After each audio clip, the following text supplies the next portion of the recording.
NT Ramarao గారు కాంగ్రెస్ పార్టీని దేశంలో ఖతం చేయాలని తెలుగుదేశం పార్టీ పెట్టింది. రేవంత్ రెడ్డి గారు ఏం చెప్తారు?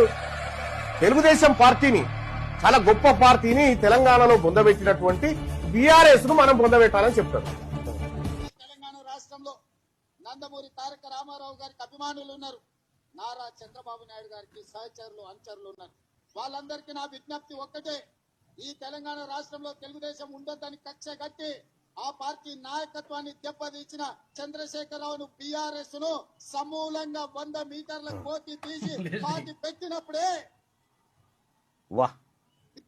ఈ తెలంగాణ ఒక ముఖ్యమంత్రి గారు ఒక సభకు హాజరవుతుందంటే చాలా పక్కడ్బందీగా చెక్ చేసి లోపలికి పంపేటువంటి పోలీసు వ్యవస్థ ఉంటుంది. తెలుగుదేశం జెండాలను కూడా లోపలికి పంపినట్టే ఇది రేవంత్ రెడ్డి స్క్రిప్టే. దానికి అనుగుణంగా తెలుగుదేశం పార్టీని కాపాడుతావు. ఇప్పుడు ఓ దిక్కు బరకచర్ల పేరు మీద నీళ్లు ఎత్తుకపోతా ఉంటాడు, ఓ దిక్కు కృష్ణాను అమ్ముకున్నారు, గోదావరిని ఎత్తుకపోతా ఉన్నారు. ఆ తెలుగుదేశం పార్టీని ఇక్కడ కాపాడాలని చెప్తా ఉన్నాడు ఈ సిపాయి. అసలు ఏం చేద్దాం అనుకుంటున్నావు? దీని వెనకాల మతలాబేంది? రాధాకృష్ణ రాసినటువంటి అదేంది, ఏం పలుకు, కొత్త పలుకు కథ ఏంది? అసలు నీ దావోస్ పర్యటన ఏంది? ఆడికెళ్ళి మళ్ళీ ఆడికి పోతున్నావు, ఏం చేయబోతా ఉన్నావు? ఇలా తేలా